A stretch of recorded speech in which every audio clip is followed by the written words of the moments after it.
இன்றைக்கி நம்ம புடலங்காய் போட்டு பருப்பு கறி தாங்க செஞ்சுருக்கோம். இது பிள்ளைங்களுக்கு ரொம்ப ரொம்ப உடம்புக்கு ஹெல்த்தியானது.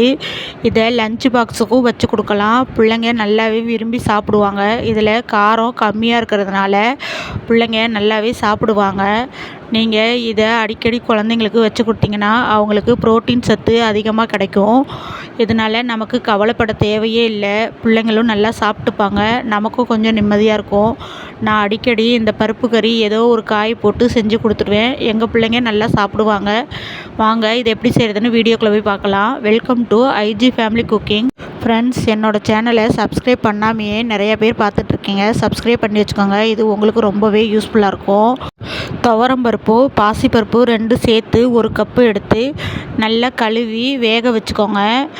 பாருங்கள், இந்த மாதிரி நல்லா வேக விட்டுக்கோங்க. நல்லா வெந்தோடனே எடுத்து தனியாக வச்சுக்கோங்க. ஒரு மிக்ஸி ஜாரில் அரை முடி தேங்காய் போட்டு அதோட சோம்பு போட்டு அரைச்சி எடுத்து வச்சுக்கோங்க. அது தனியாக இருக்கட்டும். அடுப்பில் ஒரு கடாயை வச்சுக்கோங்க. கடாய் நல்லா ஹீட் ஏறினோன்னே 2 ஸ்பூன் எண்ணெய் விட்டுக்கோங்க. 2 ஸ்பூன் எண்ணெய் விட்டு நல்லா காயட்டும். காஞ்சி வந்தோடனே அரை ஸ்பூன் கடுகு போட்டுக்கோங்க. கடுகு பொரிஞ்சு வரட்டும். நல்லா பொரிஞ்சு வந்ததுக்கப்புறம் 2 கொத்து கருவேப்பிலை போட்டுக்கோங்க. கருவேப்பிலை போட்டதோட நம்ம நறுக்கி வச்சுருக்க சின்ன வெங்காயத்தை இதோட போட்டுக்கோங்க. உங்கள்கிட்ட எந்த வெங்காயம் இருக்கோ அதை போட்டுக்கோங்க. நல்லா வதக்கி விட்டுக்கோங்க.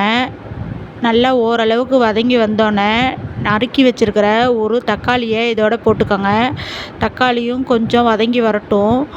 தக்காளியும் நல்லா வதங்கி வந்தோடனே நம்ம நறுக்கி வச்சுருக்கிற புடலங்காயை நல்லா வாஷ் பண்ணி இதோட சேர்த்து விட்டுருங்க. இதையுமே ஒரு 2 நிமிஷம் வதக்கி விடுங்க. எண்ணெயில் வதக்கி விடுறதுனால நல்லா சூப்பராக இருக்கும்.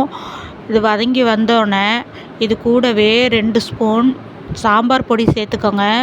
இது நம்ம வீட்டிலே அரைச்ச சாம்பார் பொடிங்கிறதுனால நல்லா சூப்பரான வாசனையை கொடுக்கும். டேஸ்ட்டாகவும் இருக்கும்.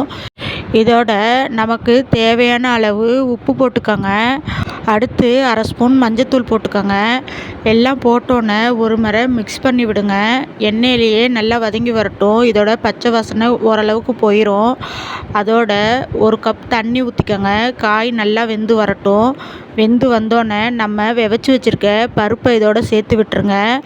நம்ம மிக்சியில் அரைச்சி வச்சுருக்கிற தேங்காய் விழுதையும் இதோட சேர்த்து விட்டு மூடி போட்டு மூடி வச்சுருங்க. நல்லா கொதித்து வரட்டும். பாருங்கள், இந்த அளவுக்கு கொதித்து வந்துருச்சு. இதோட வாசனைக்காக பெருங்காய பொடி கொஞ்சம் சேர்த்துக்கோங்க.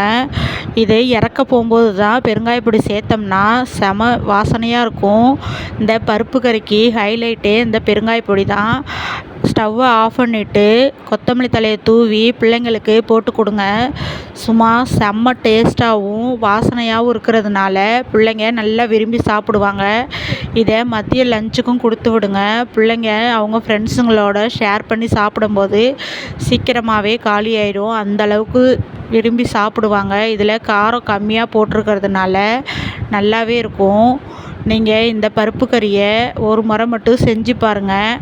செஞ்சு பார்த்துட்டு எப்படி இருந்துச்சுங்கிறத எனக்கு கமெண்டில் சொல்லுங்கள். நான் தினமும் என் பிள்ளைங்களுக்கு என்ன லஞ்ச் பாக்ஸு செய்கிறனோ அதை தான் உங்களுக்கு காமிக்கிறேன். உங்களுக்கு இந்த வீடியோ பிடிச்சிருந்துச்சுன்னா நம்ம சேனலை லைக் பண்ணுங்கள். உங்கள் ஃப்ரெண்ட்ஸ் அண்ட் ஃபேமிலிக்கு ஷேர் பண்ணிக்கோங்க. இதுபோல் ஹெல்த்தியான டிஷ் உங்களுக்கு வேணும்னா நம்ம சேனலை சப்ஸ்கிரைப் பண்ணி வச்சுக்கோங்க. இந்த டிஷ்ஷை செஞ்சு பார்த்துட்டு இந்த டிஷ்ஷுக்கு எவ்வளோ மார்க் தருவீங்கங்கிறத கமெண்டில் சொல்லுங்கள் ஃப்ரெண்ட்ஸ்.